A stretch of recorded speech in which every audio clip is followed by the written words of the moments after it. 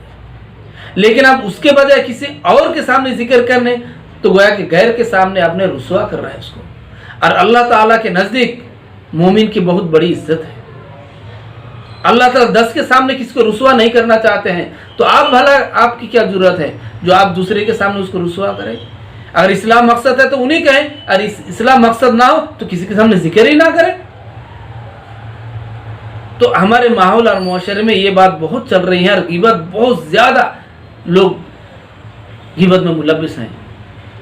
اللہ تعالیٰ سے دعا کرتے ہیں کہ اللہ تعالیٰ ایسے بڑے گناہوں سے بچنے کی توفیق عطا فرمائیں، اور ہمارے خواتین کو، ہمارے بچوں کو بھی ہم ہمیشہ وقتاً فوقتاً یہ بات کہتے رہیں کہ کسی کے چرچے سے دور رہیں، کسی کے بد پیچھے کوئی کہنے سے باز رہیں.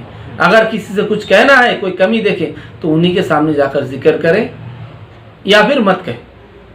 اللہ تعالی ہم سب کو کہنے سننے سے زیادہ عمل کرنے کی توفیق عطا فرمائے. وآخر دعوانا الحمدللہ رب العالمین. صلی اللہ